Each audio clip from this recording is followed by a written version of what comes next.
my wrist and black my eyes. Got my wrist and black my eyes. So I can fall asleep tonight. What? What? I forgot the rest. Welcome and whatever. Who cares? Welcome to Haunts, Graves, and Omens. Welcome. Check it out. Check it out. We're out here. We got angles and shit. My name is Fred Stewart, and with me, as always, is my lovely co-host Taylor. Hi. Hi. Hello. Hello. And with us running the cameras once again is Marty Cowick. Yellow, everybody. Welcome, Marty. Welcome back to the Haunts, Graves, and Omens venture. I got a very special episode for this week. But before you do that, like, share, subscribe on YouTube. Be sure to share us on your listening apps with all your friends. We'd like the support. You guys have been fucking killing it. We're really close to a goal we've been trying to get to for a long time, and you guys are doing fantastic on it, and we love you for it. Yeah, I mean, we're killing it. Go check out the doc. Burping again. Go check out the doc. I do it every episode. Check out the doc and All My Friends Are Dicks and all the fun podcasts under the Come to Chaos Network list there. Now, I originally had a different episode in mind for this week, but after browsing the web for strange and the unusual, I found some real fun stories. Obviously. Just like last week, we're going to be visiting haunted places, but it's not just ghosts we have to worry about. It's ghosts, cryptids, and UFOs, right? Yeah. But here's the twist. Welcome to New Mexico. Oh. Where Mr. Cowick is from. Soy de Nuevo Mexicano. Yes, sir. And Marty, I know this is a little inside shot, but can you turn my headphones up just a touch, please? Oh, yeah, Channel, yeah. I think it's one of the channels. I feel like I need to be turned up just a little bit so I can hear myself. He's over there futzing with audio. That works right there. Perfect. But yeah, we're covering New Mexico, so we're very excited about it. But I don't know. You guys just want to just hop straight into it or what? You got any shout outs or anything? Let's do it. I'm ready. I'm ready. All right. I'm excited. Excited. We're going to first talk about ghost phenomena, okay? Our first stop in our journey should be familiar to our dear Marty. Lions Wilderness Park and Amphitheater. This location didn't have a ton of information on it. The activity has been reported the site of satanic practices, apparitions, and disembodied screaming, footsteps, and just a whole strewn of voices. Marty, does this place sound familiar? Yeah. I used to go, they have a pool like in the area. I used to go swimming a lot, and it's very like canyon-like out there. And I have heard like there's a place out there called like the Witch's Circle where I know where they do the seances, which is where I said I want to take you if we ever go there. And it's a fucking spooky, especially after dark. It's fucking scary. Yeah, it's because it's located in Farmington, New Mexico, where Marty is from. Not born, but raised there, baby. Yeah, fantastic. Again, sorry, Marty, I'm doing this again. Can you just turn me down just a touch? I'm so sorry. It's just a little bit too loud. There we go. That's perfect. That's fine right there. Now, we're going to go to just 20 minutes outside of Farmington. Lies the town of Aztec, New Mexico, which, Marty, I'm sure you know of. Yes, very familiar. Yeah. Within that town sits a place known as Miss Gale's Inn. Miss Gale's Inn on the Aztec Main Avenue seems to have a few guests that have never checked out. Yeah. Get fucking weird with it. Yes. The property is owned by Gail and John Aspromonte, who both have witnessed apparitions that make occasional appearances. I'm going to read some quotations from Gail here. I'm generally not afraid of the ghost, Gail said, who also manages Quilted, Yaya, in Aztec. It's a fun fact. It's more of a comforting feeling to know that they're there. The property was the first hotel in Aztec, built to serve the newly constructed railroad. The building was completed in 1907, but the back portion dates back to 1878. It's a very old building. Yeah. First known as the American Hotel in 1968, it became the Aztec Residence Hotel. The Aspromontes purchased it in around 1992. After completing extensive restoration on the property, the Aspromontes opened Miss Gale's Inn, obviously named after Gale, obviously. But because of health concerns and the declining tourism trade, for the past 2 years, the Aspromontes have operated the building as a rental property with 10 studio apartments equipped with bathrooms and small kitchenettes. Oh. And Marty, you were telling me that you dated someone or knew someone that lived there? Yeah. So when I was in high school, I had a girlfriend at the time who actually lived there. And when we were doing the research on it, and Fred was like kind of going through the places, and I saw Aztec, and I was like, I wonder if that's Miss Gale's Inn. Yeah. And then he looked at it, he's like, yep, that's Miss Gale's Inn. So yeah, I had a girlfriend that lived there, and I used to go stay over there because her mom was like, at the time was like kind of like a druggie, and so she was like not there half the time and there half the time. And she would get scared, and she would have me go stay over there with her. And I mean, I heard some shit the one thing I heard was like a ball bouncing in the hallway one. Oh, strange. Weird. And then she said that she heard shit all the time, and there was like a rocking chair. Like as you go in the front door, there's a set of stairs, and you go up the stairs, and there's a rocking chair there in the hallway.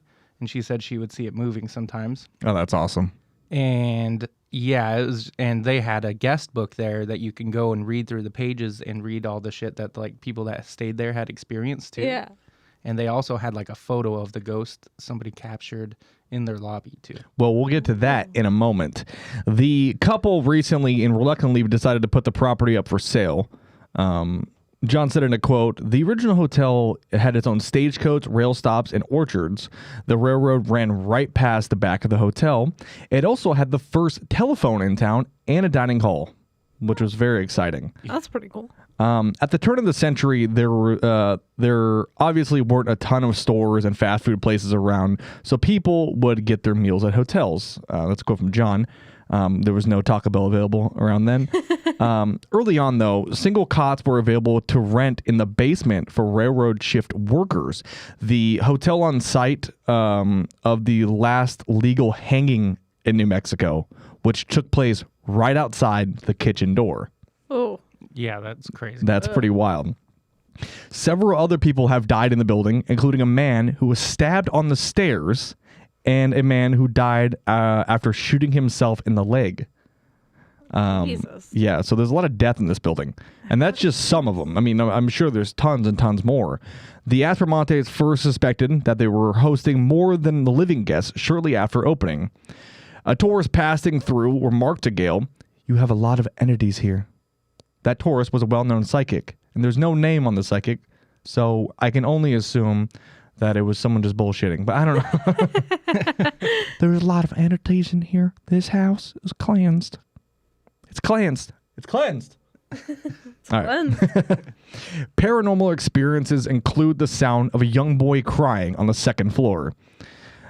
This most often happens when we are about to... we're talking about putting the house up for... this happens when they're putting up the building up for sale when they talk about it, Gale said. "We've heard it on several occasions. We believe he is unhappy that the property may change owners."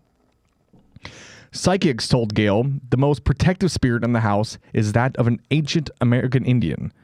This spirit likes the couple and wants to make sure they come to no harm, she said. Gale also has heard the building sits on top of the site of ancient ceremonial grounds, which is very common for this area. We talked about me and Marty were talking about this when I was researching this. There is the Aztec ruins, right? Yes. Yes, and which are like it was a village, right? It's like an old village, like a few. I mean, it's older than the U.S. The U.S. has been a country, and it's only. You could get there from Miss Gale's in about 5 minutes. Yeah, so, I mean, that would make sense that would probably be built on the site of ancient ceremonial grounds. Of Gale's supernatural experiences in the hotel, the most unnerving occurred just after they bought it. Quote, "We had just bought the hotel, and its condition was horrible. Trash and filth were everywhere," she said. "I was cleaning room number 5, and I kept hearing the door in the hall. No one else was in the building, but I kept calling out, 'Hello? Hello? Hello. Hello? Hello? Hello. I started to think that maybe I was hearing things. So I went out into the hallway to see if I could identify where the sound was coming from." She's British now. I felt a whoosh of cold air go past me. And I looked down and I saw the tail end of a wedding dress go into room number 5. Gail was filled with fear, but she realized that she would have to face whatever was in the room, as this was her business and home. I steeled myself and walked into the room, she said. At first, I didn't see anything, but then I saw a polka-dotted clown and he was just dancing. He was having a good time. No, then she spotted the end of the wedding dress trailing out of the open bathroom door. Speaking to whatever that was there, Gail said, I just have to finish cleaning the room and the bathroom and I'll be out of your way. Please let me finish and I'll get out of your hair. She then walked in the bathroom and no one was there. While Gail has seen what appears to be a female presence, John has experienced a male apparition. One night, while having dinner on the bottom floor dining room, John glanced up and saw a man in a black shirt, a black western hat, examining a picture of a turn-of-the-century woman lounging in a chair. This picture is located near the entrance of the inn.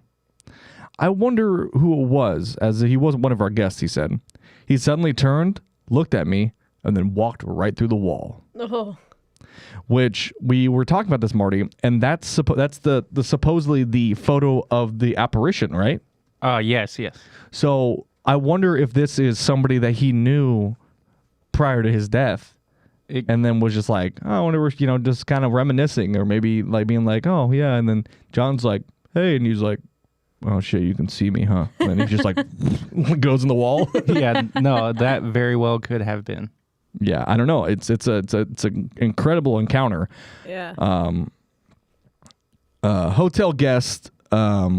Excuse me. Sorry, I'm getting a lot of things pop up on my PC. Hotel guests have also relayed numerous accounts on strange experiences they've encountered. One guest, staying in room number 7, approached Gail in the morning and asked if she had visited his room in the previous night. She assured him she had not.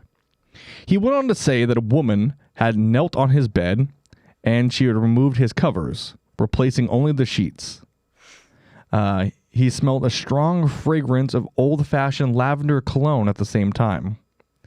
We get pretty regular reports of the cologne smell, Gail said. In the spring, it's a lilac, and in the fall, it's a lavender. Oh. Lavender.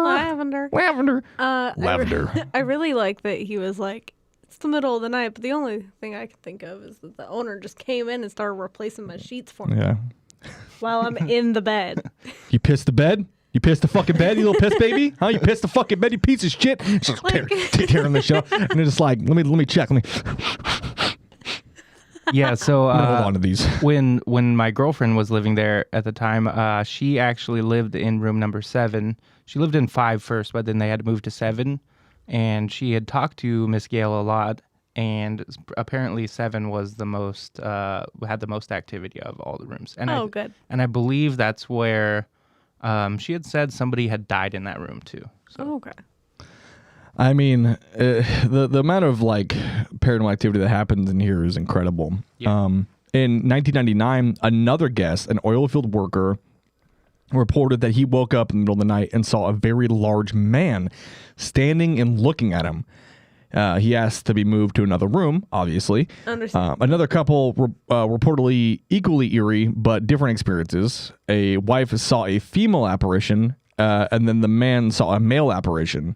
They also had a cat jump on the bed. We don't have a cat, Gail said.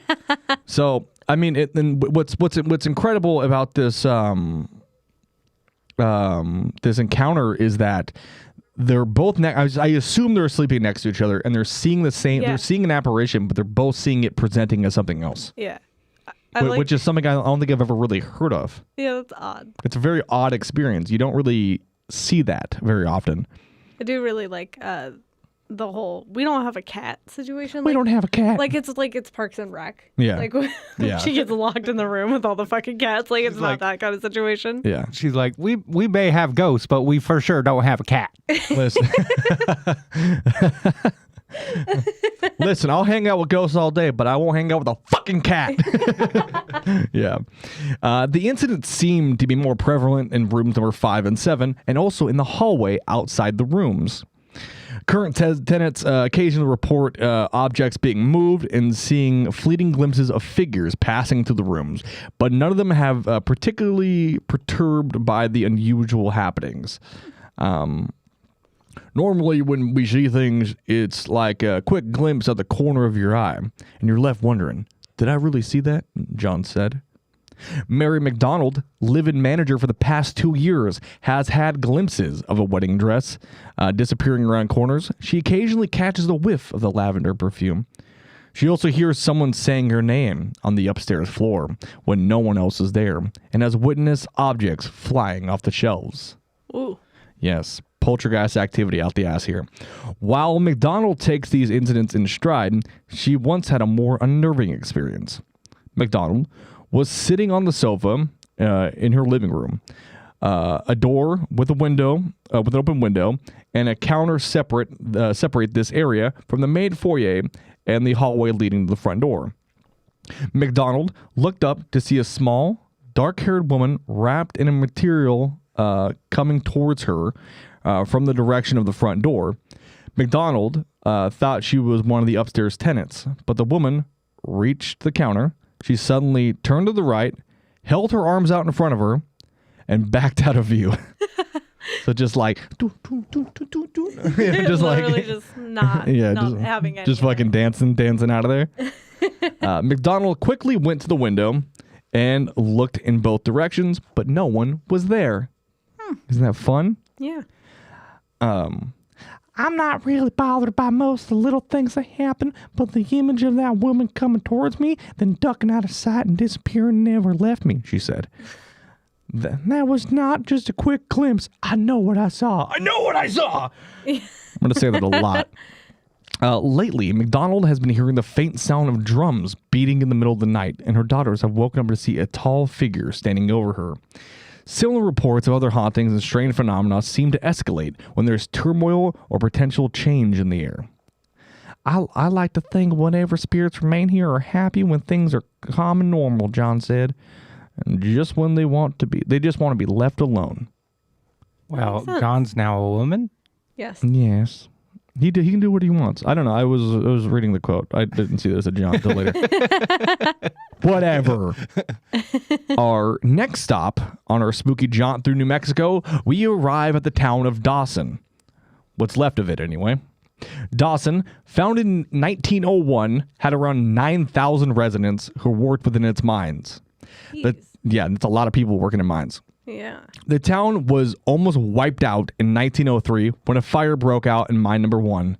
Thankfully, all 500 men escaped with their lives. Unfortunately, things would soon change. On October 22nd, 1913, Dawson suffered its first major disaster. Stag Canyon Mine number 2 was shaken by an explosion that was felt 2 miles away in the town proper. Relief teams rushed in from surrounding communities and as far away as Pittsburgh, Kansas, and Rock Springs, Wyoming. But of the 286 men who arrived at work in the Stag Canyon mine that morning, only 23 survived. Jeez. One of the survived miners was George Marvodius, who was born in, was it Crete? Struggling. That looks about right. Sure. Who he witnessed 60 men around him losing their lives before he himself lost consciousness. He woke up the next morning in the mine's office. Phelps Dodge sent a special train from El Paso, Texas, with doctors and nurses, but to no avail. One of the worker casualties, 146 were Italian Americans, and the other 36 were Greek. 2 rescuers died during the rescue effort, and it was later determined that the explosion was caused by a dynamite charge set off while the mine was in general operation, igniting a coal dust in the mine. Jeez. This is a violation of mining safety laws, but of course, they don't care. I'm good. Can you fucking get it together, Marty? I'm good. No, but that's fucking crazy, dude. Isn't that Can you crazy? imagine being in a mine and dude, then having shit just start because when I man. go like underground anywhere, it's already sketchy. You know what I'm Yeah. saying? Oh yeah. Yeah. And fuck that. I wouldn't even if it wasn't haunted, I wouldn't do it. Yeah, I don't like that at all. The other mines remained productive until after the mine disaster in mine number 2. Then on February 8th, 1923, Stag Canyon Mine number 1 suffered an explosion. A mine car derailed, knocking down timbers, and the electrical trolley cable causing sparks ignited coal dust in the mine. 123 men were killed in the explosion. Jeez. Many of them were the offspring of the men who died in 1913. Christ. So, with so many dead, it comes as no surprise that this place needed to house over 300 souls. Thus, the Dawson Cemetery was formed. The cemetery, now long and forgotten by most, is a stark reminder of the dangers that come for those who came before us had to deal with. As for the ghosts, locals and visitors to the cemetery frequently see spectral lights and misty apparitions coming down the top of the hill and wandering amongst the graves. Locals say that the lights are headlamps of the miners' helmets, waiting to go to work. Ooh, Yeah. Yeah, that's crazy. That's fucking terrifying. that's insane.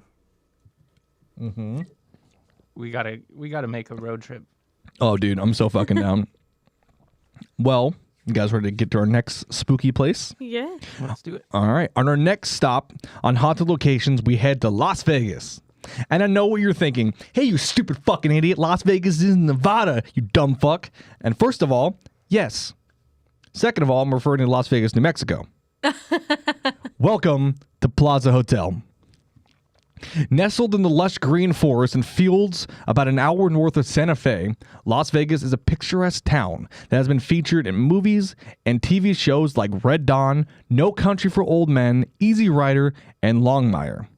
It also boasts another claim to fame, one that's a bit creepier, and one you can experience for yourself if you go to book a room. The Plaza Hotel, built in 1882, has an illustrious history with a dash of the paranormal, obviously. Obviously. It's haunts, graves, and omens. It's on this list. It's on this fucking list. Pay attention! I had to make sure we're camera. Pay attention! You fucker. Just like start switching the cameras. It is said to be haunted by the ghost of the past owner, Byron T. Wells, which is absolutely an old-timey hotel owner name. Byron T. Wells here. Come on, guys, laugh. The hotel's now it feels fake. Please the laugh. hotel's restaurant and bar is even named after him. If you're feeling especially brave, book room number 310. It was Byron's office, and to this day, hotel guests sometimes claim to feel his presence. Oh. Other hotel guests have reported outlaws of yesterday still haunt the saloon. Bartenders have reported hearing phantom conversations and poltergeist activity. But the most compelling evidence is right on the front desk. A woman had checked in the hotel with her daughter. Her daughter had Down syndrome and wasn't normally social with anybody. But much to her surprise, she observed her daughter having a conversation with someone or no one. The woman then snapped a photo of her daughter, and once it was developed, it was discovered the child was talking to someone. Another little girl appears within the photo. The only issue is she's transparent. The photo now sits on the front desk of the plaza, and it sounds like an ideal place to visit if you go to the wrong Las Vegas. So that's what we got. The right place to visit. Yes, I want to go. I want to do a spooky jaunt and then go to like haunted hotels because I fucking love that shit. Yeah, I'm down. Now, we will now transition away from the ghosts of New Mexico and look to the skies. Let's talk about some UFOs, baby. Oh boy. Oh boy. Now, I'm sure you've heard the story of Roswell, New Mexico. An alien craft crashed just outside the town of Roswell. The government seized it, took pictures of a weather balloon, called it a UFO. Meanwhile, we advanced our technology at an alarming rate, and just because the president made a treaty with the Greys, I'm not allowed to buy tinfoil anymore.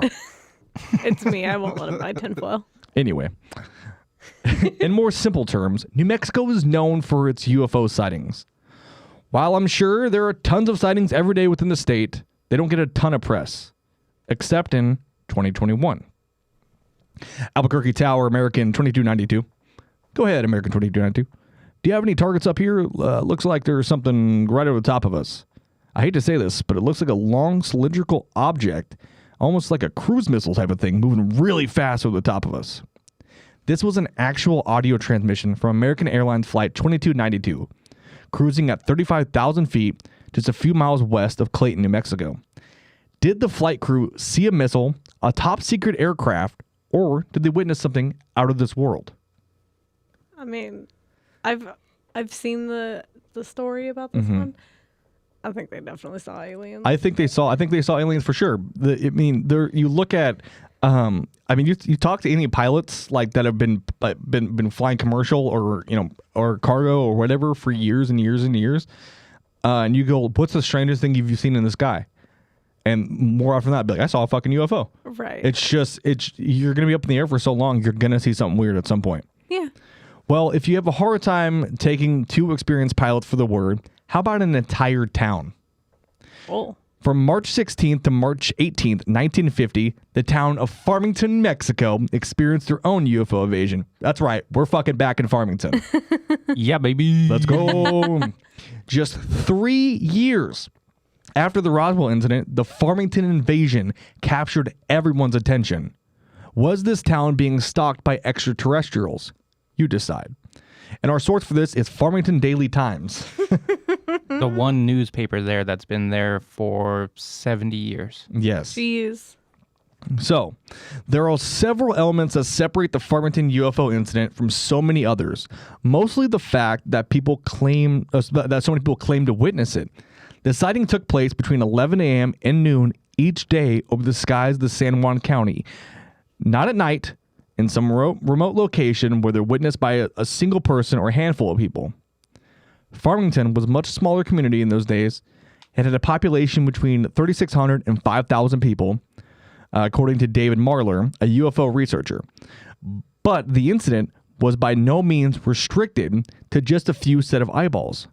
Marler also notes the sightings were thoroughly documented in various reports of newspapers at the time and references it to exist in a great many government documents as well. The Daily Times account chronicles how pedestrians along Main Street could be seen looking up skyward and pointing. The paper reportedly was deluged with calls from readers reporting the objects, although the story explains that high winds and dust storms prevented clear vision. Still doesn't matter because we'll get to it. The account explains how objects in the sky appeared to play tag, traveling at, quote, almost unbelievable speeds. The paper quoted Body, a former Army captain, who said he was on Broadway Avenue when he became aware of the phenomenon. All of a sudden, I noticed a few moving objects high in the sky. He said, moments later, there appeared to be hundreds of them. Oh, shit. Which gives me fucking chills to think about. Yeah. Hundreds. So it's fucking so imagine you're seeing this UFO and you're like, it's a fucking UFO. And all of a sudden, they just like go, and there's just like fucking, there's hundreds. That's terrifying. That's terrifying. I hate everything about that. Excuse me, sorry. That is terrifying. That is so fucking scary. Yeah. Buddy declined to estimate the size or the speed of the objects, but he said they appeared to be flying at an altitude of approximately 15,000 feet. And we'll get to the size here in a second. The general shape and things like that. Other witnesses were quoted in the story as well, including merchants, housewives, mechanics, insurance agents, and Harold F. Thatcher, head of Farmington Unit of Soil Conservation Service. Good job, Harold. I like that he's the only one named. It's like there were housewives. Harold F. Thatcher, Soil Conservation Service. There were so many people, but Harold. Harold for sure. Absolutely. So Thatcher was quoted as empathetically denying a theory that the objects people were seeing were bits of cotton floating in the air. Many of those witnesses reported seeing a single red object that appeared to be leading the others. In his investigation of the incident, Marler, the UFO researcher we talked about, would go on to dub the object Red Leader, a reference to Star Wars. He's a fucking nerd. Yeah, that's fair. What a loser. I was actually going to bring my lightsabers and I forgot because I was going to be like, what fuck. a nerd. And then like, also quoted in the Daily Times story was Marlo Webb, then a 26-year-old manager in the parts department of the Perry Samoic Chevrolet garage in Main Street in downtown Farmington. Webb told the paper he estimated the objects were small, about the size of a dinner plate, and noted the objects moved in an unusual way. Quote, sideways, on edge, and at every conceivable angle, he said. This is what made it easy to determine that they were saucer-shaped. Yeah. So they're not very big, but there's hundreds of them. Birds don't fly like that. No, birds don't fly like. Birds don't look like dinner plates. No. But it might be birds, obviously. Of course. It might be birds. It For could be the government. Oh, really? Birds. Yeah. I think it's the planet Venus. That's a fucking callback to the Project Blue Book episodes. I still can't fucking believe that. But didn't it say they were 15,000 feet up? Yes, 15,000 feet up. So I mean, they could have been bigger than that. Yeah. But he said so there's hundreds. So I mean, yeah. But that guy. I doubt they're huge, but like I imagine they're bigger than just like an 11-inch dinner plate. Yeah, they got to be a lot bigger than that. If you're seeing what looks like an 11-inch dinner plate in the sky. Yeah, 15,000 feet in the air and it's that big. It's fucking gigantic. They got to be big. Yeah. So, that makes sense. So they got to be massive because to him it looks like it's dinner plate size. So they got to be at least 50,000 feet up. They got to be at least 20 feet wide, at least. Yeah. At least. And there's hundreds of them. Yeah. And they're all just like kind of rotating and like, Ooh. and like just getting all weird with it. I hate that more. I hate like that idea more than just like teeny tiny little aliens on a dinner plate. Cute little aliens. Yeah, on a dinner plate. Yeah. We're gonna go to the space buffet. We're going to the space buffet. Yeah. Marty's already there. Like I hate that more. I don't know. Yeah. It sounds I fucking bet space buffets are really good. Oh, probably. Probably. So Webb's testimony lends the account considerable credibility. He went on to become the town's mayor in the 1970s, and now, at the age of 96, serves as the chairman of the boards at the Farmington Webb Chevrolet, where he still works nearly every afternoon. Webb said that he was working at his stepfather's Chevrolet dealership across the street from the Tota Theater in March 17th, 1950. When someone told him what they had seen, a saucer-shaped object in the sky. Webb then went out to have a look, and when he turned his eyes to the north, he said he can make out 12 to 20 objects. He said they were loosely arranged, certainly not flying in formation, but steadily moving east to west. Quote, they were darting around almost like leaves in the sky being blown around, he said. Webb watched the object for approximately about 10 to 15 minutes and then went back inside to go to work, stating he couldn't leave his workstation unattended. Yeah, you know what? Yeah. That's fair, I guess. That's my favorite. You know? That's like my favorite part. He's like, I gotta go back to work. I don't give a fuck about these aliens. He's just like walks out and he's just like, there's fucking aliens. Huh. Oh my god. All right, well, get back to work. All right. See you boys later. So the Daily Times story about the event quoted approximately a dozen witnesses by name, but numerous accounts of other accounts have been lived on through family members who had witnessed the event. Zhang Wood, a former president of San Juan County Historical Society, was a Farmington High School student in the fall of 1950, and he said he never saw a thing. A lot of kids said that they did, he said. I don't know if it was mass hysteria or what. You're fucking crazy. But Wood's mother, who was a San Juan County employee, was driving to work with another woman to Aztec from Farmington that day. When they got to Flora Vista, they said an object appeared above them and passed directly over the car. I'm not going to call my mom a liar, he said, recalling her as a, quote, pretty level-headed lady. She didn't see things. I mean, He sounds like a really good candidate for the president of Project Blue Book. Yeah, totally. I'm pretty sure that guy is one of my friend's like grandfathers or like either grandpa or great grandpa. Oh, geez. That's awesome.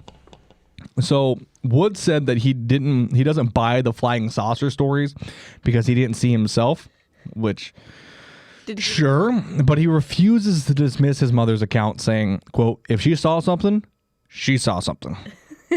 Great. I imagine Don't call my mom a liar. I just imagine he did not look up at all that entire year. He's just like yeah, looking down at the ground. Just like how do I tie my shoes? I got Velcro, but everybody else has got laces. How the fuck? I mean, while there's like UFOs and shit like burning down the town, he's just like, Velcro's pretty cool. Yeah.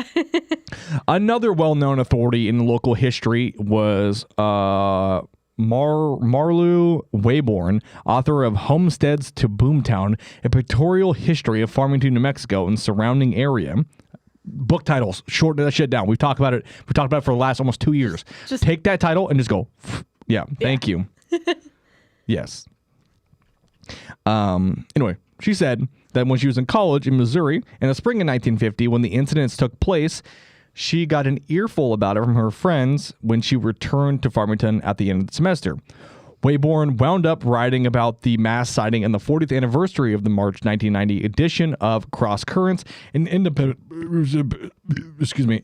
publication. God, man. Come on, Rick. Uncrustables are hitting different. That described itself as a journey of life in the Four Corners. In her story, Wayborn recounts that she had heard the story at least a dozen times after she returned from college. A group of her friends took her to the location that was purported to be the landing site of one of these crafts. She described it as, quote, a large circle about 60 feet in diameter with sagebrush flattened out and singed weeds around the edge. So, put that together. So, this craft is probably 60 feet wide. Yeah. It's at 15,000 feet, which would probably match up, right? Yeah. To saucer shape or like the size. Yeah. And there's hundreds of them. Jesus Christ. It's a fucking armada. That's terrifying. It's wild. It's an invasion. It's an invasion. Yeah. We're getting invaded. We're getting invaded. Wayborn also quoted a Farmington resident named Polly McCauley, swear to God, who said that she was a little girl at the time of the sighting. McCauley said that she was herding sheep south of town that day in the spring of 1950 when she heard the sound above her, looked up and spied a circular object that looked like to be an upside down bull. Pretty cool. Okay. Mm-hmm. McCauley told Wayborn the object had windows and that she could see 3 people wearing striped caps and navy uniforms with brass buttons. To me, this sounds a lot like the Betty and Barney Hill incident. Yeah. The aliens are wearing similar clothing. They have glass windows on the side of their UFO, and they're wearing like these almost militaristic style clothing. Yeah. I don't know. Was Farmington invaded by UFOs? If so, why? Were they sightseeing? They had to stop to get gas? Were they looking for something? And if so, then what?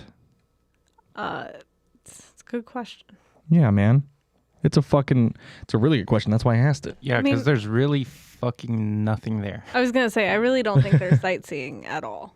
Yeah, no. They go, it sure is a lot of dirt here. That's cool. Sure is dry. Sure is dry. But since this is New Mexico and weird shit happens here all the time, the UFO sightings just start coming. They don't stop coming. They don't stop coming. And they don't stop coming. And they don't stop coming. And they don't stop coming. And they don't stop coming. And they don't stop coming. And they don't stop coming. Anyway. Okay. Just 14 years after the Farmington invasion, another UFO incident made a lasting impact in New Mexico. April 24th, 1964. Is it Socorro? Socorro, thank you. That's why I got my translator. Socorro. It's a Socorro. Approximately 9:45 p.m., Socorro police dispatcher Nep Lopez received a radio call from Sergeant Lonnie Zamora reporting a possible motor vehicle accident. Zamora advised Lopez that he would be, quote, checking the car down in the arroyo. Shortly after, Lopez received another radio call from Zamora asking Lopez to look out the window to see if he could see an object. When Lopez and Zamora, when Lopez asked Zamora to describe it, Zamora said, "It looks like a balloon." Then he requested the New Mexico State Police Sergeant Chavez to meet him at his location. When Chavez arrived, he asked Zamora what the trouble was. Zamora led him to examine a burning bush. When other police officers arrived, they had noted patches of smoldering grass and brush. So something was burning here. Yeah. Zamora told authorities that he was pursuing a speeding car south of Socorro, when he heard the roar and saw a flame in the sky to the southwest some distance away, approximately half mile or a mile. Believing that a local dynamite shack might have exploded, Zamora said he discontinued the pursuit and went to go investigate the potential explosion. Zamora claimed that he had observed a, quote, shiny object to the south about 150 to 200 yards that he initially believed to be a, quote, overturned white car up on a radiator or on its trunk. There's a lot to unpack there. I want to go back to Dynamite Shack. What the fuck is that? I've never heard of a Dynamite Shack. I want you to really think about what a dynamite shack is. I know what it is, but like, why? You gotta put dynamite somewhere.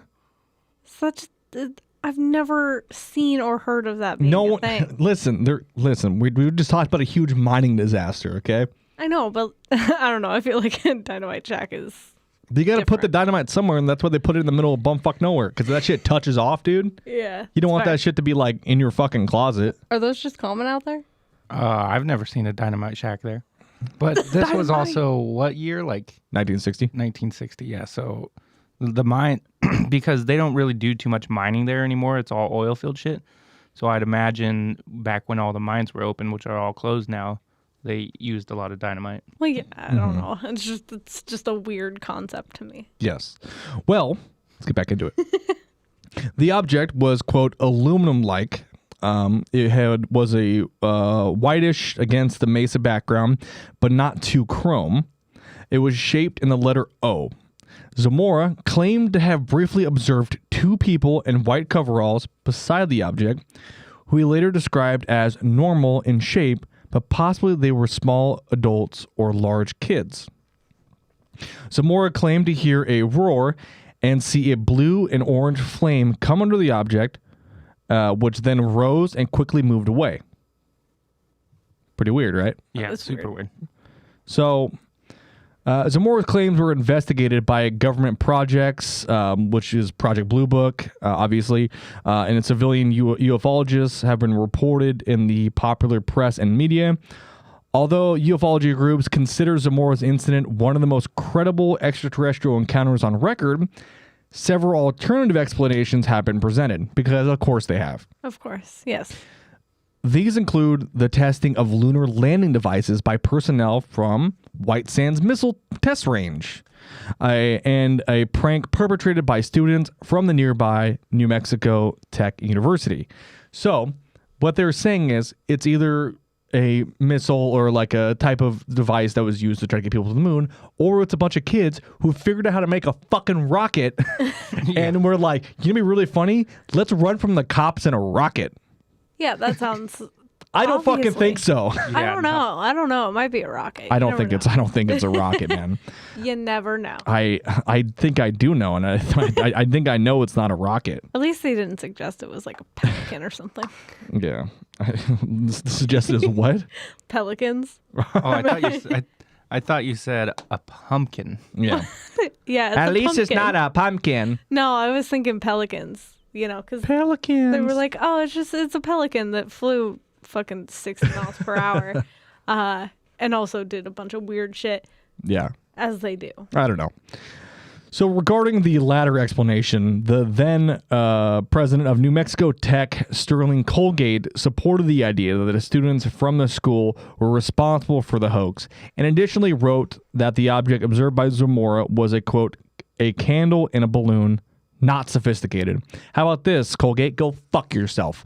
It was a candle in a balloon? He literally watched it as people were outside of it, and then it fucking lifted back up in the air and flew off. What are you talking about? Candle with a balloon, or a balloon with a candle in it. That's fucking stupid. UFO skeptic Stuart Campbell has suggested what Zamora observed was, quote, almost certainly a mirage of the star Canopus. What you saw was a fucking star. How many times are we going to do this on this podcast? How many times is this going to happen? What you saw in the sky was a star in broad daylight on the ground. Yes. Obviously. What are we talking about? It's like the planet Venus. 60 yards above the ground. I'm getting heated. It's so fucking stupid. It's obviously not. Yes. So UFOs that's basically the end of that. I just wanted to end on that note. But UFOs have also been spotted over Carlsbad, which is where the National UFO Center is located. So take that as you will. Witnesses have also seen strange lights in the skies and have even taken photos, which I went and looked up, watched the whole thing about. But the Air Force was quick to dismiss the account as flares from an aircraft. And I was like, bullshit. There's no way it's not flare. It's flares. And I looked at it. It's absolutely flares. So you can literally see like the smoke coming off the sides. Like, maybe the government wasn't wrong on that front. Well, it's because they're hiding something else. They're launching flares to confuse us. Yeah. While the aliens steal our brain waves. Do you need some tinfoil or? I need to open my drink. So one thing I saw once, quick story, is I don't know exactly what it was. It to me kind of looked more like an asteroid or something. But I was skateboarding outside of my house, and this was like the sun had just went down, so it was like dark outside.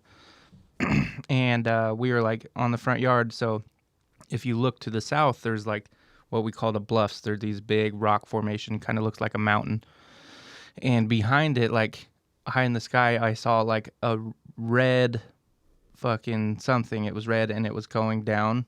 And what made me not think that it was an asteroid is also because it switched. It didn't just go straight down. So it would go down and then it would go like that. But it had a large red trail behind it too.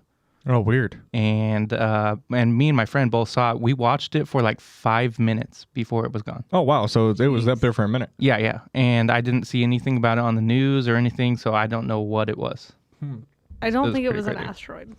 Yeah. I'm going to go with that. So, I do want to, there's a thing I want to do eventually. Maybe we can do it for our 24-hour live stream that we're going to do. Yeah. But I want to do a whole segment for Hans Graves and Omens where I'll show like paranormal footage and show like UFO footage, because I've been finding some crazy fucking UFO footage lately, like some just wild shit, and it blows my mind. Yeah. Well, some of the audios too are just insane. I know we've linked some, but yeah. Oh, like the Reinshelm audio. Yeah. Yeah, that one's so scary. There was one not that long ago, one of our last alien episodes, not the last two, but a little bit before that. There was one audio that was just so fucking weird. Yeah. To listen to. Well, let's go and shift away from UFOs and ghosts and kind of get somewhere kind of in the middle, right? Okay. A place filled with a place filled with ghosts and aliens. It makes sense that we'd hear about cryptids.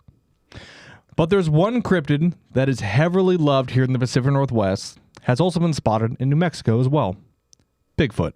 Oh. Sighted mainly in the north, Bigfoot has been spotted numerous times over the years, and in an article from the New Mexico magazine, Jesus Payan Jr. describes his close encounter with a beast. Sorry, I almost fucked this up. Describes his close encounter with a Charles-like beast. Zinger. Yeah, I got him. For years, Jesus Payan Jr. spent long nights in the Tularosa Basin, peering into the darkest corners of the sky and watching for lights that evaded explanation. One night, He and his friends were stargazing by his house on 5 acres near La Luz. They heard footsteps crunching on gravel. Payan's skin prickled. The group gathered fistfuls of rocks and threw them towards the noise. The first volley missed, but Payan's second throw landed. Quote, it went, whoa! How is that? Payan how rose. is that spelled? WWRAAHHHH. Yeah, that's pretty good. Yeah, Yeah, that's Payan rose. We went, and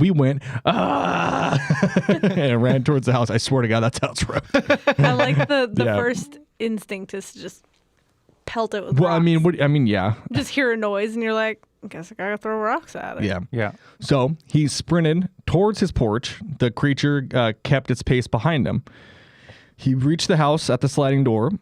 Quote, a glass sliding door should be easy to open, but at that time, it was like a combination lock, he says, mimicking his fingers fumbling the handle. Go to the wide. Just want to frame me there. Like that. Finally, he flung it open, and they threw themselves inside. What had chased them? Payan thinks there was Bigfoot, an ape-like creature most commonly associated in the Pacific Northwest rainforest, renowned in tribal lore and campfire tales, and stubbornly unwilling to show its face for any camera. Perhaps, Payan speculates, it was venturing out of the mountains to scrounge nearby pecan orchards and cattle ranches for food. Or maybe it just wanted to hang out and stargaze with you guys, and you guys are being dicks. It's very possible. In the 2 decades since he visited the woods routinely to search for signs of it, or them, he sees clues everywhere and has knitted together a belief that Bigfoot that's closer to human than an ape, capable of construction and culture, and of course, possessing the wisdom and willingness to stay well out of sight. Payan's efforts document their lives, habits, and stories swallow his free time. His goal is to become a noted scholar in the Bigfoot field. You know what? Yeah, I can respect that. I like that. Quote, I'm not out here to prove that they're real because I know they are, he says. We have found fur, scat, footprints. There's enough evidence that if they were charged with a crime, they'd be convicted. Did he really say that? Swear to God. Oh my It's God. more of an issue of acceptance of the evidence. Yeah. We're gonna fucking hang these Bigfoot. Charge him for murder. We're gonna put him in the we're gonna put him in the chair. Someone's gonna call the governor and see if they want to kill Bigfoot or not. Payan retells the story of that hair-raising encounter with only the hint of terror that left him gasping and crossing himself inside of his house that night. He's made a living out of being a self-described, I swear to God, giant, scary cholo. First, that's in the quote. That was what? his own So quote. good. He's made his like career out of that. First as a bouncer, then on film, and more notably as Gonzo on the TV series Breaking Bad and Better Call Saul. Oh, okay, I know exactly who you're talking about. Yes. Standing 6'3" and more than 300 pounds with a shaved head, a thick beard, arms covered in ink, and a trio of tears tattooed by his left eye, he's accustomed to being seen a certain type of way. When I'm out there in the forest, I'm not being judged by my race, by whatever I look like, he says. I really feel at home with those guys because with them, I'm the little guy. I feel like it's more like, well, when I'm fucking out there in the forest, they fucking judge me. I'm the one who fucking judges them, fool. we should have had Chato read that. Yeah. As for other cryptids that are part of New Mexico lore, is that of Chupacabra, which we covered in one of our earlier episodes. And we're going to talk about one that's also one of our favorites, flesh pedestrians. Think about it. I don't want to. I'll say one word, well, Taylor will say the other word. Skin. Taylor. I don't even want to say it. Marty. Skin. Walker. I There you hate go. it. Thank you. Thank you. But I'm going to read, if you want to hear some more stories about particularly Flesh Pedestrian Ranch, go check out our episode Pacific Northwest Haunted Homicide. But for this section of the podcast, okay, remember my hands together like I'm a villain. I'm gonna read some personal stories of people that have encountered flesh pedestrians. Okay. Yep. And I'm gonna say the words. In July of 2004, near Gallup, New Mexico, I had my first and only encounter with a skinwalker. Before this, I used to say, I'll believe it when I see it. Well, I'm a believer now. What I saw was not full human nor full animal. I was moving and had just completed the cleaning and was with my 10-year-old son. We had called it a night and were headed to our new place. As we walked out the front door, I saw a figure move from behind the neighbor's car to a nearby tree that stood between our apartments.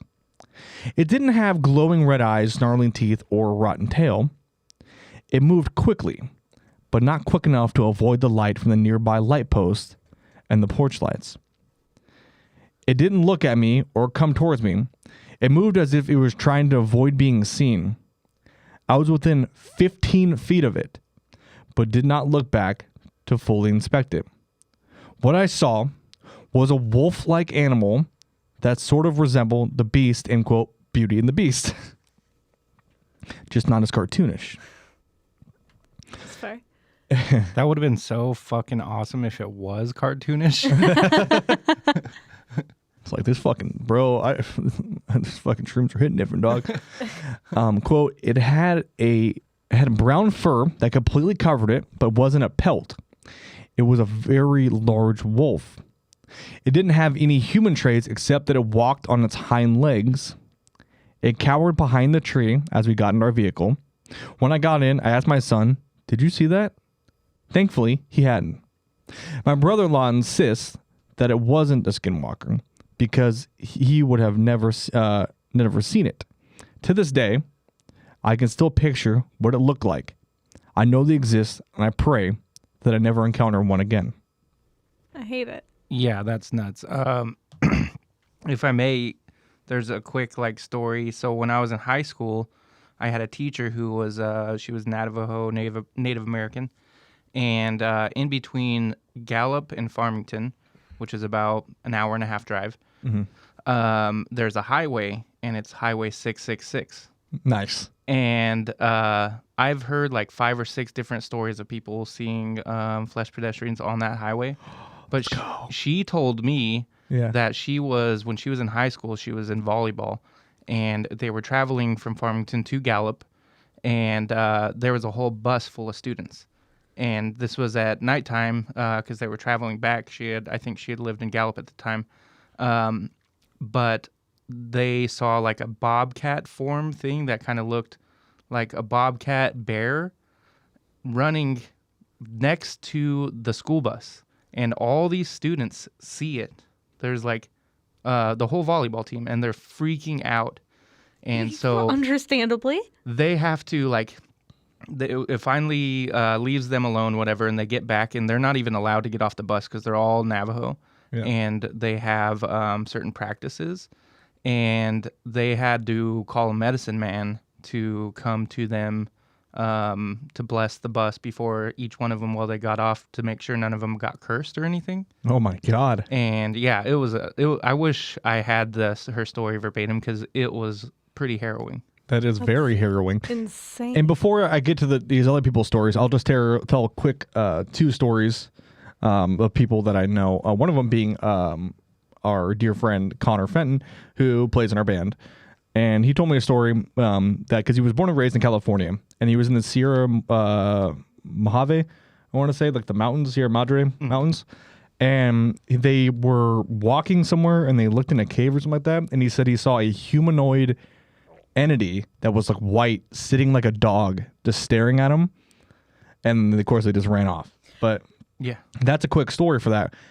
Another story that I love is that of one of our dear friends who was in the military, and he was stationed in Arizona when the president sent the infantry troops to the border for protection. And he was sitting in a Humvee with somebody, and they had a FLIR infrared camera on top, right, to monitor this huge section of land. Well, the sun's starting to go down, and he's like, I'm going to go out, go smoke a cigarette real quick. So he gets out, and he's smoking a cigarette, and he says about 300 yards out, 350 yards out, there's a man sitting like a dog staring at him. And he just staring at this guy, and he's like, hey, Private, put that dude in the FLIR and find out what the fuck he's doing. Because he thinks maybe he's a coyote, and he's trying to, like, you know, he's seeing where everybody's at to call it in, right? Mm-hmm. And the private goes, like, oh, I don't see him. I don't know where he's at. And he's just like, okay, stupid. I'll go fucking go. I'll go do it since you clearly don't know. And he goes in, he looks at the truck, and he goes, he kind of bounces back and forth, and he's like, no, that's exactly where that's supposed to be. And there's nothing there on the FLIR. Yeah. But they can see it. He said that sun went down. He's like, I didn't fucking get out of that truck all night. Yeah, fuck that. Yeah. Yeah, no. But there's tons and tons of stories of encounters with these. The next one I'm going to tell is this. Excuse me. Oh, I'm so sorry. This happened about 12 years ago. My family owns a farm in the heart of an Indian reservation. One winter, I was home for Christmas and taking care of the farm while my parents were away Christmas shopping. As I was home by myself late in the night, I hear all of our cows freaking out. I knew it had to be with the wild dogs that were rampant in the area. So I threw on some boots, grab a shotgun, load it up, and head to the field. This is a perfect scenario for a horror movie. It was cloudy, but there was a full moon, and it was breaking through the clouds just right to light up all the snow. I ran to the middle of the field just in time to see two dogs that were standing up, facing each other, and fighting. I think, perfect, 2 for 1. And I pump a shell into the 12 chamber of the 12 gauge, and then it happened. The two dogs heard the rack, then both stopped, looked over at me, and ran away on their back legs. Wow. Immediately, I froze, and every ghost story about flesh pedestrians and all the other native legends I grew up with flew through my mind. Keep in mind, I'm a white guy, and up until then, these were all just boogeyman stories the native kids used to tell us to scare us. But that night, they became real to me. Yeah. And our final flesh pedestrian story. I was spending a month with my cousins at my grandmother's house. This was August, and my cousins' ages ranged from 10 to 15. I was the oldest, being 15. I was staying with a 10, 13, and 14-year-old kid, and we stayed up telling scary stories quite often. But one night, a few weeks in, we decided to make a campfire out back. My grandma's house is in a rural suburb. The neighbors aren't too fond, or not too far, when you're driving down the road to her house, but in the backyard, it's a thick forest with man-made paths through it. Each house is built on a hill, so only part of the basement was actually underground. That isn't important till later, though. So we're towards the east side of our yard in a smallish patch of the land. You could see the neighboring yards from there, and there was probably 3/4 of a mile to each side of us that belonged to my grandmother. This was maybe 11 at night, and we were playing Truth or Dare after telling scary stories, and my 14-year-old cousin dared me and the 13-year-old to go walk through the path for 10 minutes or so. I said yes right away, as I wasn't scared and rather level-headed, but my younger cousin was a bit more hesitant. We didn't bring a flashlight because it wasn't pitch black yet, but we could see we could see enough to not die. We were walking through the pass for about 5 minutes, and we could barely see the fire through the trees when we decided to turn. In the middle of the path was a large dog-like creature hunched over with its front hands an inch from the ground. What I remember most was how its eyes were so fucking bright white that it was a humanoid dog shape with a human-like head, but a dog body of a human. With a dog-like body, but human hands and feet. Oh. Yeah. So I don't like that. It looked right at us, and I know I was paralyzed with fear as it dashed away in the opposite direction from us towards the creek that ran through the yard. Eventually, my cousin and I screamed bloody fucking murder, and the other cousins and my grandma ran to us. I don't remember much here because I was really disoriented and I couldn't think properly. But I did wake up in bed, so I assumed that I was brought to the house. All the other kids slept in the basement in a big room with the sliding glass doors the outside. As the room was on the side that wasn't underground, my bed was pressed against the big glass window, and I could see my cousins playing outside down below. The house is in, this one, so the house is so, just fucking, what the fuck am I reading? Hold on. Basically, it gets really cold near the tail end of August and was slightly a breeze, so I put on my jacket on and ran to join them outside, skipping breakfast, not wanting to miss out on any of the fun. When I got down, I could tell they weren't playing, but rather running to get my grandma. Her dogs, both of them, were dead, ripped up. Holy shit. Jesus. That night, we went to bed early. I woke up maybe 2 a.m. because I felt something hit me in the head. My cousins were all sitting on the double bed opposite of me on the other side of the room. There was one bunk bed, 2 double beds, and the double beds for me and my 14-year-old cousin. They were all being quiet and staring at me. The 13-year-old nodded his head towards the window. I froze. They all looked afraid. I turned my head slightly to the window and saw a really messed up looking face pressed against the window with gaping eyes down at me. I screamed so fucking loud and it bolted. My grandma called the police and they told her what happened, and they found nothing. I went home after that, and I've never been there again since that night. Jesus That Christ. is terrifying, because I've heard a lot of stories of flesh pedestrians stalking somebody for multiple days on end. Yeah. And it's nuts. And I stayed with a buddy out on the reservation. He is also Navajo, and he told me that his uncle was a flesh pedestrian, but he said that he told us all kinds of things, like stuff not to say, because he took us out to a holy ground and we camped overnight. We were kind of not really hunting, but just kind of trying to see some shit. And he told us, definitely don't leave any of your belongings behind, anything that could have your DNA, a hairbrush, whatever, because they can curse you with it. And if you hear dogs stop barking, because on the reservation, dogs are always barking. If you hear them stop barking, that's when shit is real. Oh, fuck that. Yeah. I believe it. I don't know. I have a weird feeling that, because there's so many stories of these tall, lanky, white creatures. Yeah. We've talked about crawlers, Yeah. windy bagels, Windy bagels. Yep. Good old Wendigos, yeah.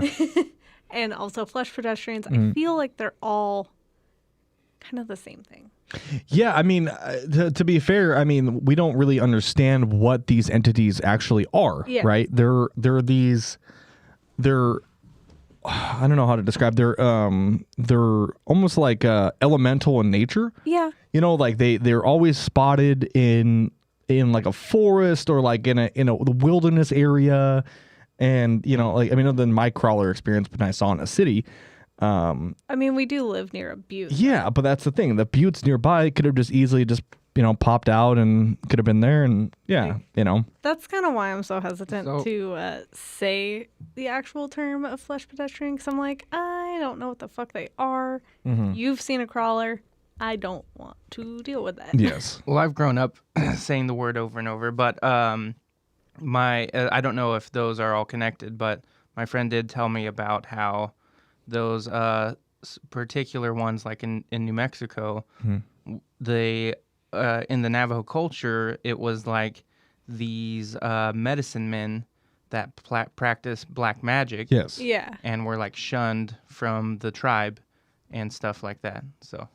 Yeah, I mean, there's a fantastic Ghost Adventures episode where they actually go to a Navajo reservation and they go to investigate it's called a flesh pedestrian cave or something like that, and they have to go and try to go find some phenomena, and it's fucking weird, man. Yeah, some weird shit. The shit is crazy out there. It's fucking crazy, man.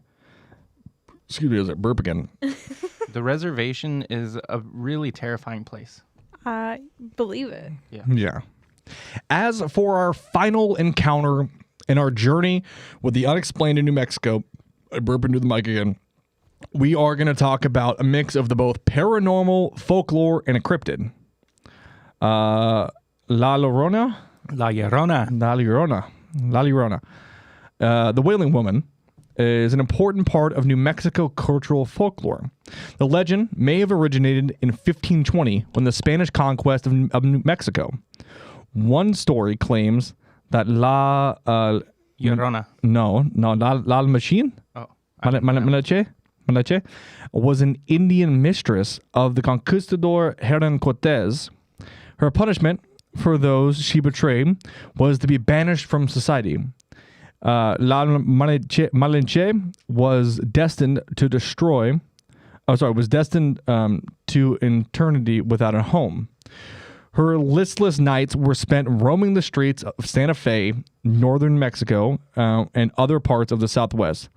La Malinche searched for her lost children, which was a metaphoric of her lost culture.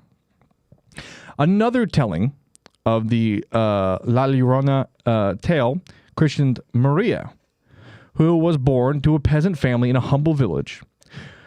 Her startling beauty captured the attention of the area's rich and poor men, and she was said to have spent her days in a humble peasant surroundings, but would then don her best white gown in the evenings and thrill the men who admired her and the local fandangos. Fuck yeah, man. Get it, girl. Mm-hmm. Fuck yeah.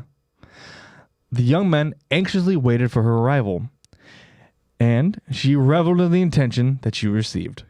However, Maria had 2 small sons who made it difficult for her to spend her evenings out, and she often left them home alone while she, entertained gentlemen during the evenings.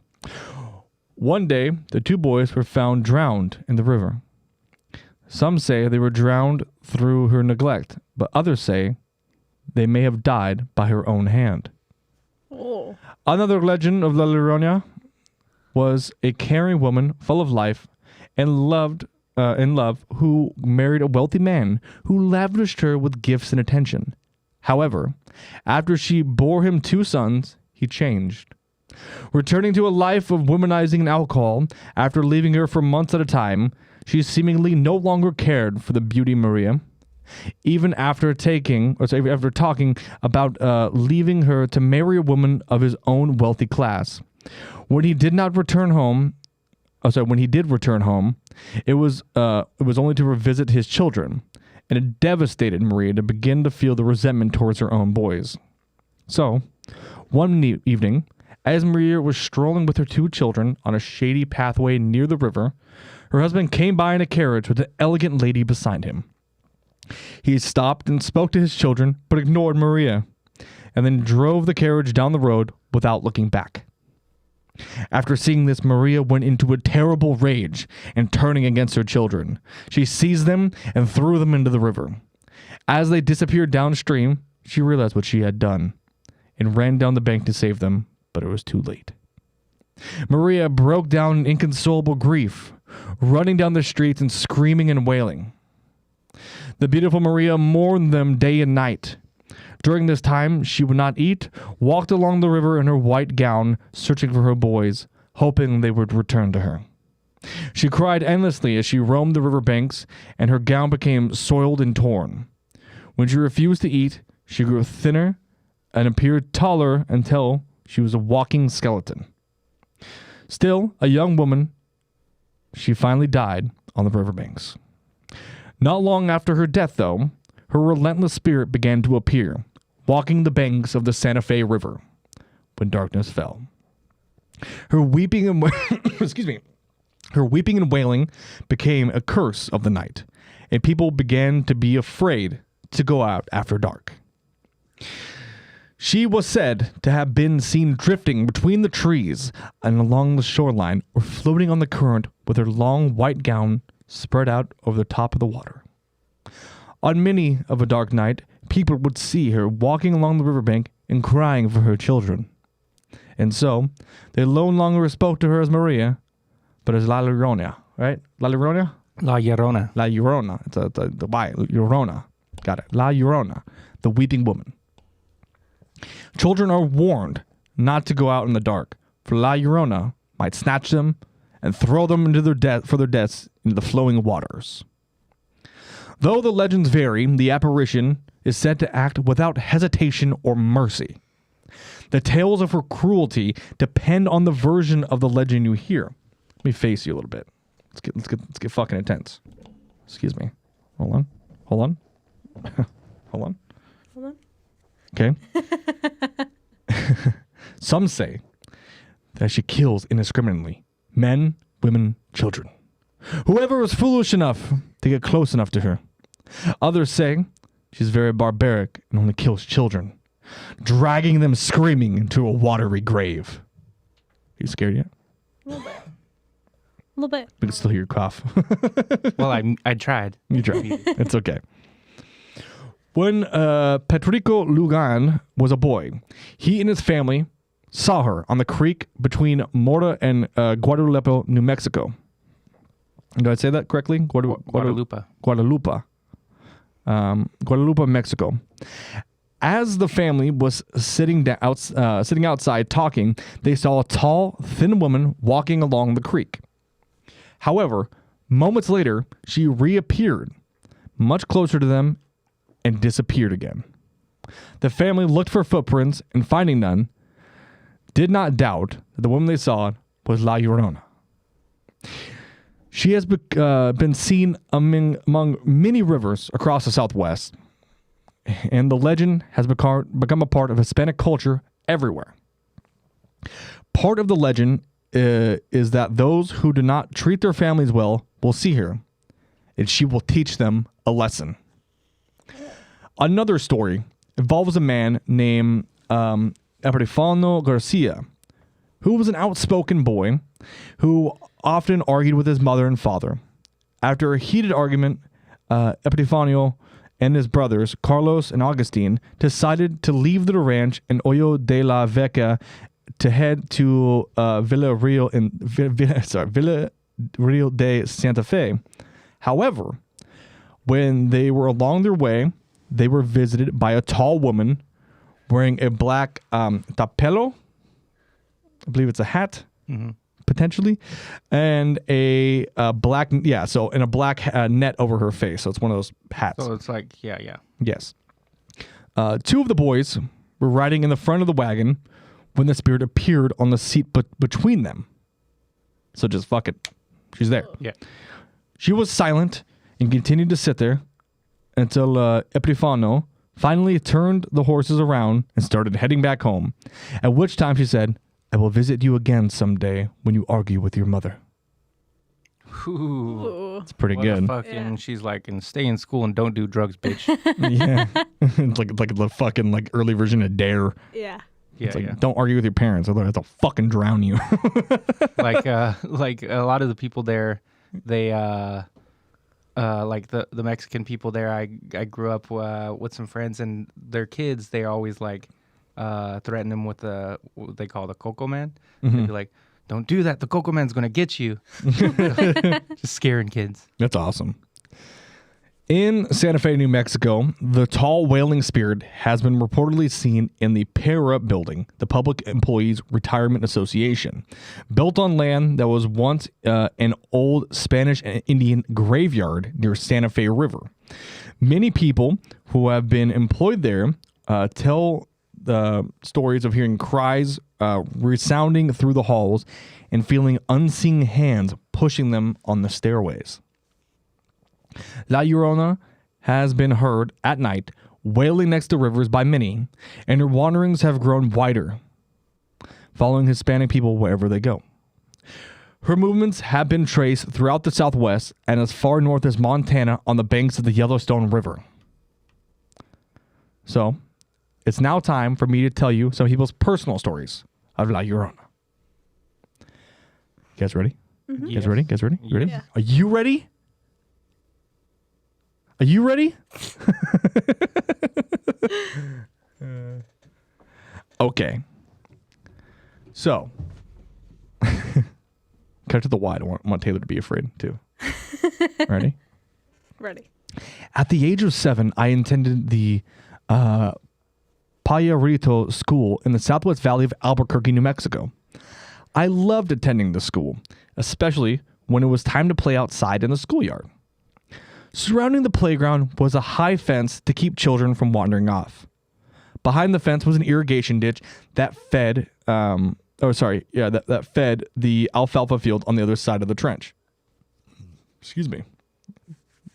We have got no more sparkling water on podcast. In the high arid lands surrounding Albuquerque, it seems like ditches were everywhere, watering the fields beyond the city. Soon, we met a little boy who was not yet old enough to attend school. He would often come and play by the fence and watch as the other children frolicked in the schoolyard. But one day, our play was interrupted by a big commotion near the schoolyard fence. We soon discovered the little boy had fallen in the irrigation ditch as we ran towards the fence. Though one of our teachers pulled the boy from the muddy water and began resuscitation efforts, it was too late. This was the first time I'd ever experienced loss of a friend. The next day, one of the children told me that La Llorona had gotten the boy. I could only understand their speechless, having never heard of La Llorona. They explained that she was, quote, the ditch lady that wandered up and down the ditches looking for little kids to steal because her own children had drowned in a terrible accident. That frightened me because 2 of these muddy trenches were outside of my back door. On cloudy days, we could imagine her ascending from the heavens to take her place along the irrigation ditches. And that was submitted by Reverend Elizabeth Kirkwood, who is now a reverend within Santa Fe, New Mexico. Wow. So she's basically the Mexicana it. Yes. Mexicana it. Yeah. Yeah. I mean, yeah, I could see that. Yeah. Yeah. Have you seen the La Llorona movie? Oh, yeah. Yeah. But what did you think of it? It was like it was okay. It doesn't stay true to the story. Mm-hmm. Obviously, it's blown out of proportion to like be extra scary, like demonic and shit. But Yeah. it was decent. It was all right. Yeah. It was okay. Yeah. Wouldn't be eager to watch it again, but Yeah. So our next story is going to be another real fun one. My mom lived in the same house in Santa Fe, New Mexico for almost 50 years. When she was about 12 or so, she and her cousins were sitting in her bedroom, which was later to be mine, at night in the middle of winter. It had been snowing. At one point, they heard the noise outside of a window. When they looked, a woman was standing there, dressed in all white, crying. My mom and her cousin were obviously a little bit freaked out, and they ran out of the room to tell her mom. Her parents went outside to investigate, but found no footprints in the freshly fallen snow. They came back inside and told her what they had found, or rather, what they didn't find. This scared my mom even more, and she was afraid to return to her room. Well, when I was about 11, I was sitting in my bedroom in the same house my mom grew up in, by myself, at night, in the middle of winter, and it had been snowing. I heard a noise outside my window. I'm afraid of the dark, so I didn't check to see what it was. I just left the room and did something else for a while. When I told my mom about it, she told me the story. She said it was La Llorona outside of the window on both of those nights. Oh. So my question to you is La Llorona haunting the streams and ponds all across and rivers across New Mexico? Or is it something else? That's a good question. Ooh. Yes. Yeah. And that, ladies and gentlemen, sorry. That actually made a really cool sound effect. So. Yes. Is where we shut the laptop down. End of story. Of unexplained phenomena within New Mexico. I hope you guys had fun. I had fun. I did. Yeah, I had a great time. It's fantastic. And if you had a fun time, be sure to rate us 5 stars in your listening apps. Share us with your friends. Rate us, like, share, subscribe on YouTube. Excuse me. Go check out all the fun other podcasts that we do. The doc is me and Marty get hurt. And you can check out All My Friends Are Dicks when we start uploading that here very soon. But it's on Spotify. And as for our ending credits here, go ahead and follow us on Facebook at Haunts, Graves, and Omens. Follow us on Instagram at H.G.O Podcast. And you can follow me, Fred Stewart, directly on Instagram at IHuntTheHaunted. And you can follow Taylor directly on Instagram at Lunar Thrill. And you can follow Marty on Instagram at Ghetto Feather. Ghetto Feather. Fantastic. But until then, we'll see you next week. Stay spooky. Stay haunted. And I know what I saw. See you later.